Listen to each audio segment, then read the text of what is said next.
Greetings. My name is Louise Dente, and I welcome you to yet another edition of Cultural Caravan. On this edition is a special as we're joined by three distinguished guests as we discuss the 50th anniversary of Black Solidarity Day. To my far left, we're joined by Dr. James McIntosh. He is a retired psychiatrist, the co-founder of CMOTAP, as well as the author of several books, including The Unauthorized Psychoanalysis of Donald J. Trump. Next to him is a person who's no stranger to Cultural Caravan.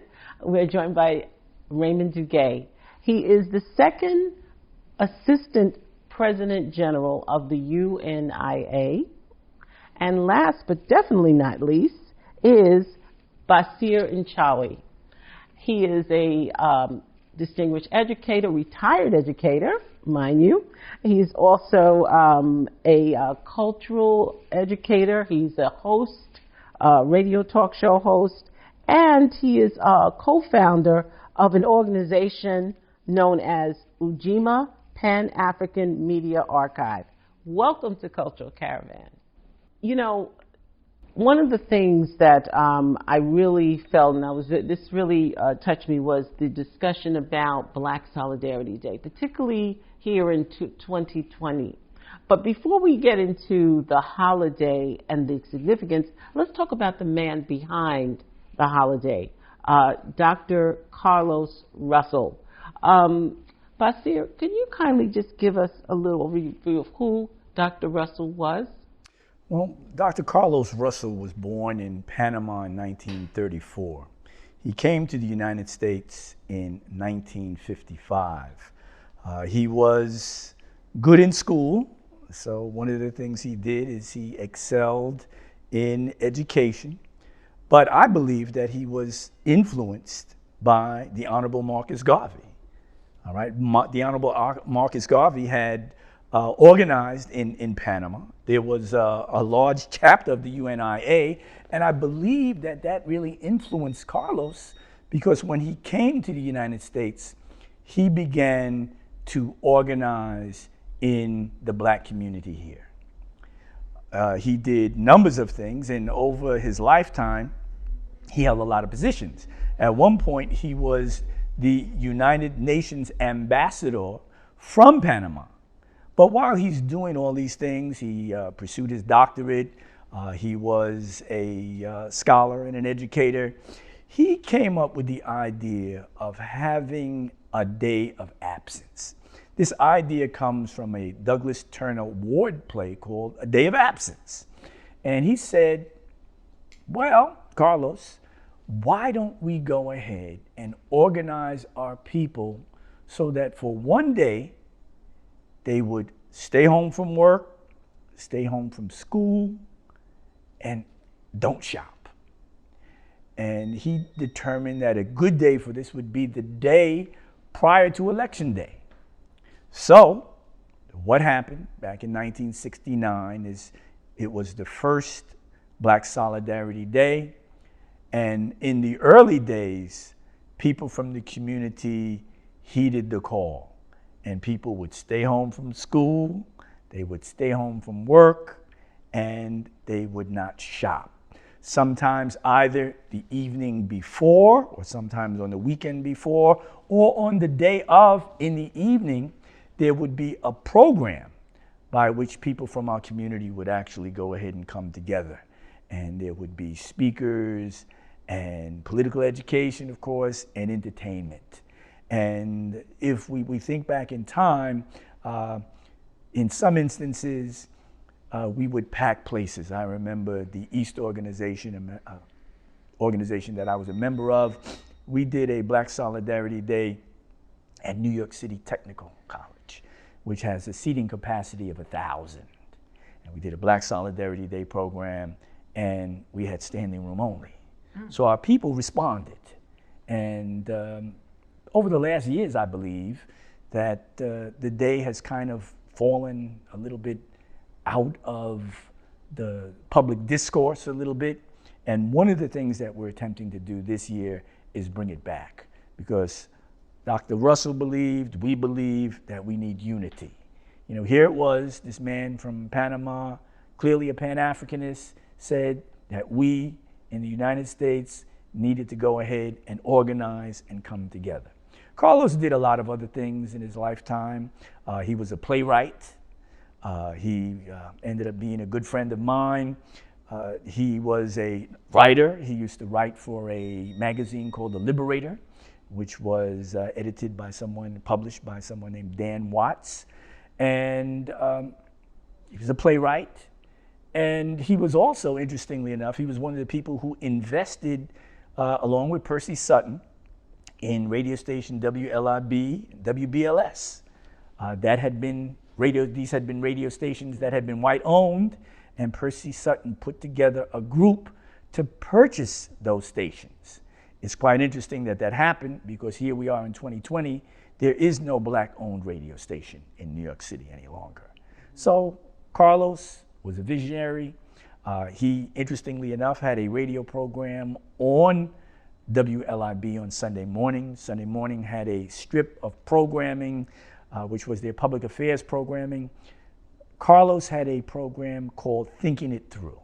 The programming on Sundays was so successful and the ratings were so high that WLIB decided to go ahead and create an all-talk format, and they did so.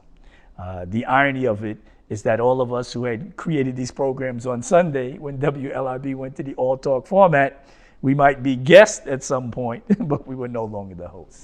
You know, thank you so much for sharing that history, and certainly it's history that we really have to really share those experiences, because, as I think we discussed, there's a really need for our youth to understand that where we were and where we need to be, okay? And thank you so much for that.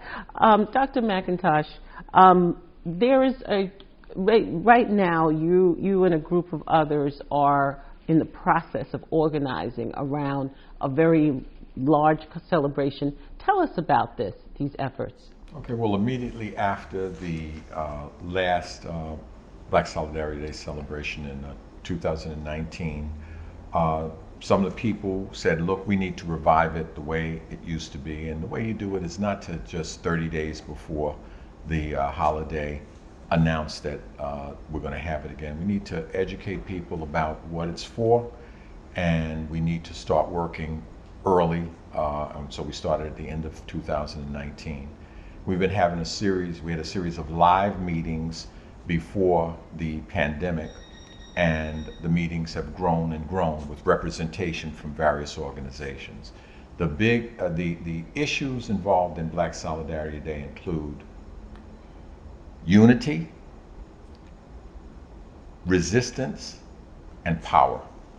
And so, in terms of the unity, we've reached out to people that maybe we might not ordinarily organize with.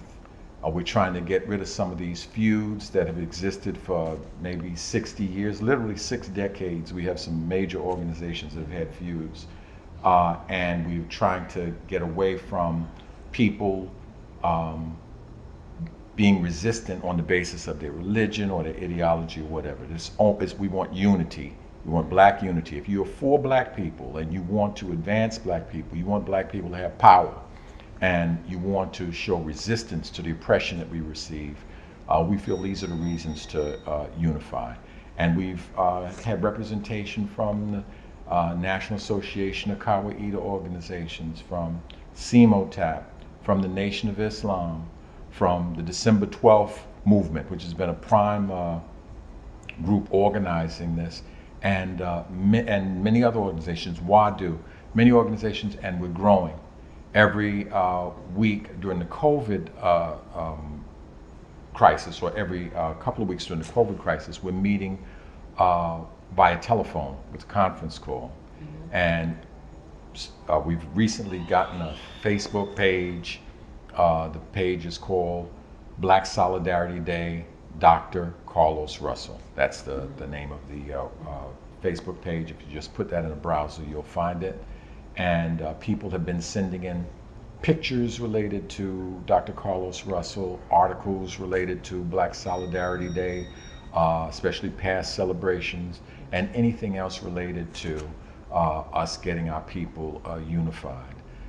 In the past, people have said we should unite because we have a common name, we have a common we have a common heritage, we have a common bloodline, and that sort of thing. Some people say, we come from a common native land.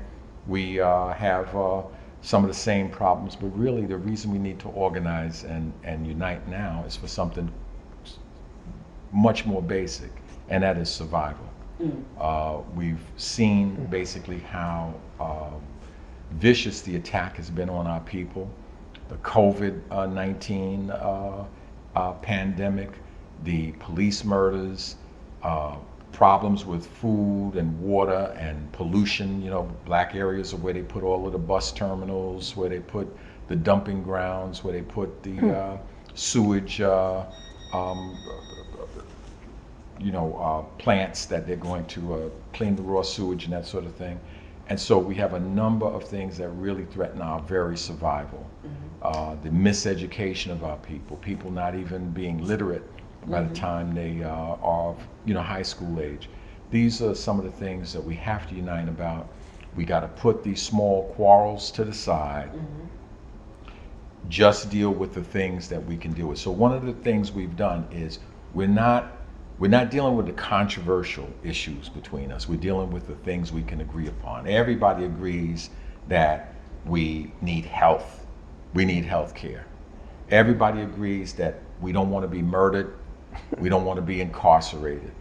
These are just some basic things that we want. And as you said, we want clean air, we want clean water, and as Jill Scott said, air that we can't see.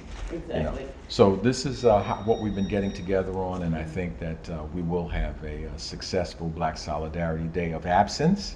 During the daytime, we're asking people no work, no school, no shopping. 2019, when you say shopping, we mean commerce. We mean online shopping, we mean in the store shopping. And then we also, in that evening, generally have a program. I mean, that in the old days, we've had programs, just like Brother Basir said, that was one of the later ones. One of the earlier ones was at the Armory. Yes. The Nation of Islam would have a big event there, and it would be packed. And we're going to have the same type of program with representation from various organizations, from religious organizations, from fraternal and social organizations, and political. Now, you mentioned something about no school, no shopping, no work. Is it okay for people to shop at Black-owned businesses, or no shopping whatsoever? I'm just saying, because some people may say, well, there's a Black-owned business. Unless something changes, the traditional holiday has been no shopping. Now, we supported the Blackout Day that occurred in June, in which I do think that it is a good thing to add to it to buy black on that day. We support that. But the traditional holiday has been none of it at all, no shopping at all, because we're trying to show our impact on the entire economy. Now, also, I know that it's right before Election Day, right? Tell us about the significance of that. It being strategically on that day before that Tuesday. I think that Brother Carlos Russell, that was certainly something that was on his mind.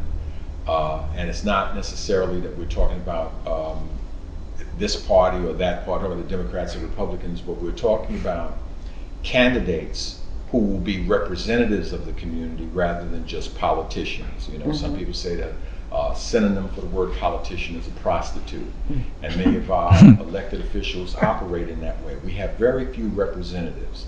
I will, of course, exempt Sister Inez Barron is a representative. Brother Charles Barron is a representative. We have Larry Ham, who's now running for the Senate in Jersey. We think he'll be a representative. I don't think that any of the members of the organizing committee or of our community would object to supporting a person like that. And I think that these are the kinds of issues that will be mapped out in the course of organizing towards November. Brother Raymond, I have a question. It was mentioned about the connection between Dr. Russell and the Honorable Marcus Messiah Garvey. Tell us that connection as relates to your involvement in this very important celebration. Oh, my pleasure. First of all, thank you for having me on here. And for our viewers, it is truly a treat for me to be sitting between Basir Mchawi and Dr. McIntosh, and I'm getting an education. But as it relates to Dr. Carlos Russell, Panama, and the UNIA, let me say this. You know, when Mr. Garvey left Jamaica in 1910, he traveled to Costa Rica. He started a newspaper called La Nación. He was there to uplift our people, get our people to come together. The unity has always been the basis of the UNIA. In fact, we believe in one God, one aim, one destiny, and of course, race first. Race first is that unifying force. But while he was in Costa Rica, Mr. Garvey ran into some troubles. The authorities wanted to arrest him. They called him a rabble-rouser. He was trying to organize our people that were who were working at the banana company, all of that. So he had to literally escape. He escaped from Costa Rica and he goes to Panama. In Panama, both of those countries, Costa Rica and Panama, they have a strong African presence there because a lot of our people, especially in Panama, were there to build that canal. In fact, it was not too long ago that it celebrated the anniversary of the canal. It was opened in 1914. The amount of struggle, suffering, and sacrifice our people did, and our lives that were lost to build that canal. So while Mr. Garvey was there, he started another newspaper called La Prensa, and it was much more receptive. And Panama has always been a safe haven for our people. And Mr. Garvey's, of all of the places in that area, Panama is the place he's been there many times. In 1921, when he did a victory tour of the Caribbean, he spent a lot of time in Panama City, in Bocas del Toro, in Colón. Colón is a city that historically has always been an African place. Anyway, so it is no surprise that Dr. Carlos Russell, and his family would have been exposed to the UNIA and Marcus Garvey. And in fact, they had a lot of presence in Panama.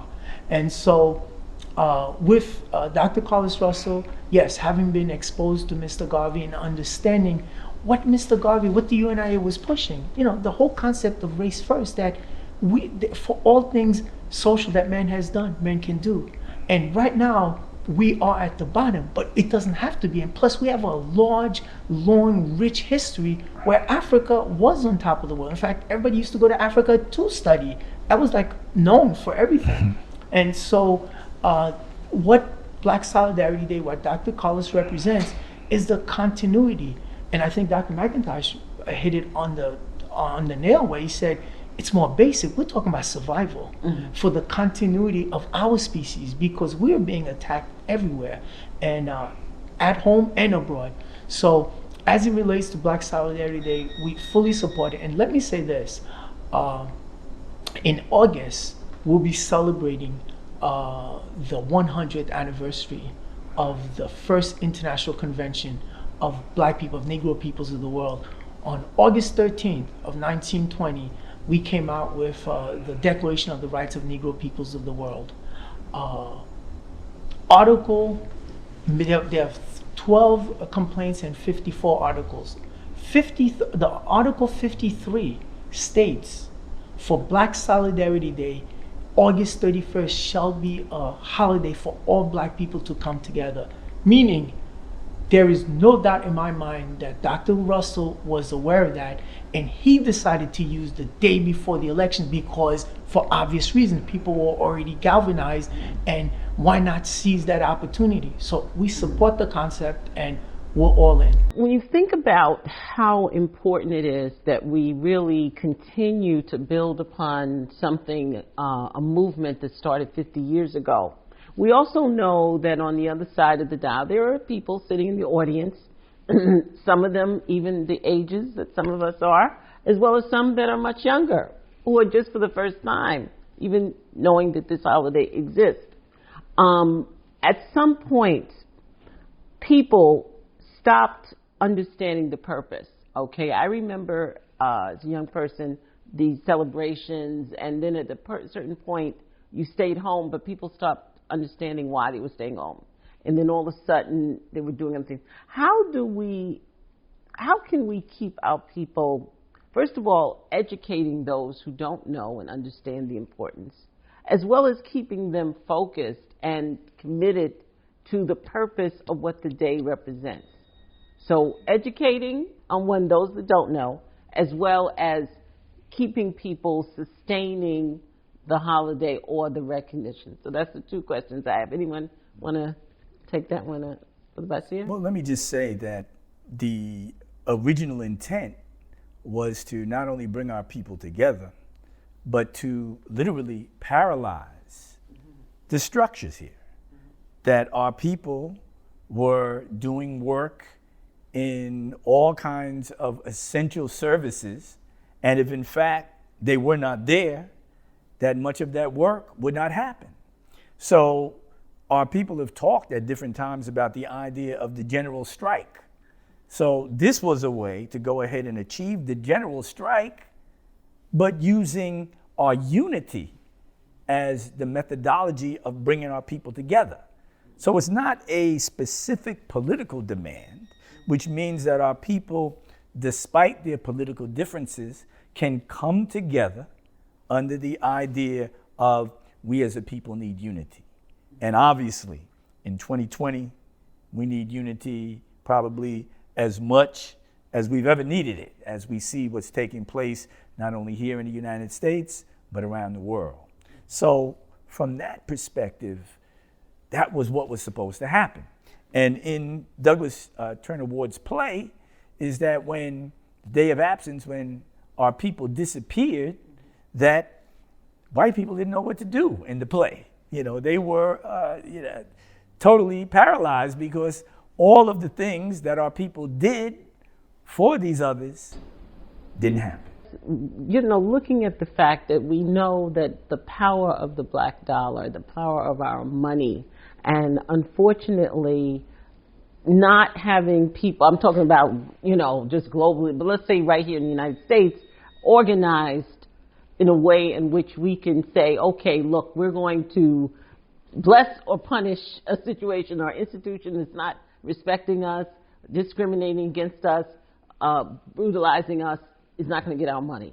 There's certain groups that we know in our community who've been in our community for many years, thriving because of our money, thriving because of our support.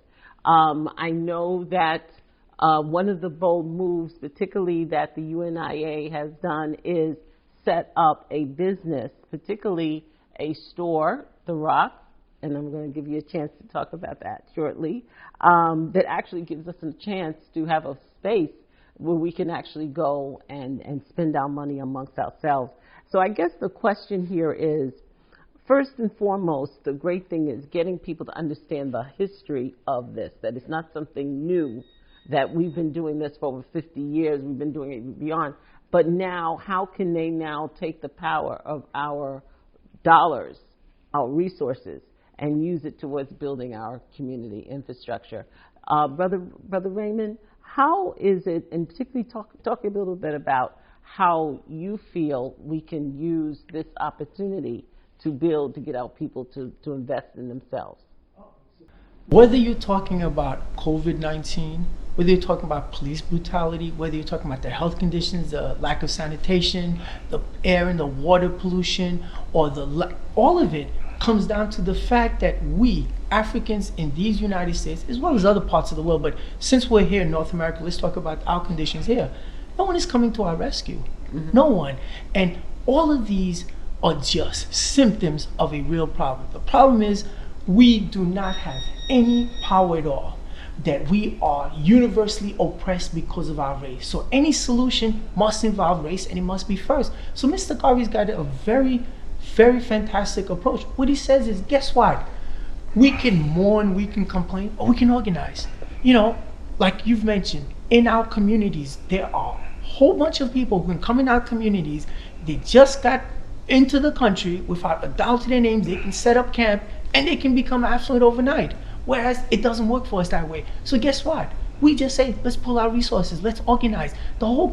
When you're geared towards nation building, and it doesn't have to be a nation per se, but when you get towards that, all of your problems will go away. We are using this Black Solidarity holiday that's coming up to expose it and bring our people together. But ultimately, we will have to do sacrifice, like pooling our resources. And that's what we did at The Rock, the Restaurant Owners Corp. All we did was follow Mr. Garvey's philosophy, pull the people together. We started a corporation. In fact, we didn't even change anything. The same dollar amount that Mr. Garvey charged in 1919, we used it in 2016, but with a 5% cost of living adjustment. The bottom line for the viewers and to you, Sister Louise, it's really, as Adam Clayton Powell said, what's in your hands. We actually can control. And Dr. McIntosh tells me this all the time. If we change our condition right now, tonight, today, tomorrow, it will be completely different. So now, what will it take to get our people to come on board? I have a different take. If you build it, they'll come. That means those of us that have decided to sacrifice to be in the forefront, we really need to step up our game. Once we do that, I think our people will follow. And let me add, one of the reasons why the UNIA was able to grow so much is the Black Star Line Steamship Corporation. Once people saw something tangible, they figured, wow, let me join. And this is exactly what's happening to the UNIA. Because of The Rock, we're getting so much interest, and that's how to do it. Thank you. Exactly. Thank you. Well, I'm just going to say this has really been great, and certainly I thank you all. I know we're going to do a phase 2 in a moment, but I just want to say to our audience, I hope you've enjoyed this broadcast, and we continue to encourage you to tune in, to write, and to tell a friend. But until next time, Louise Dente saying thank you.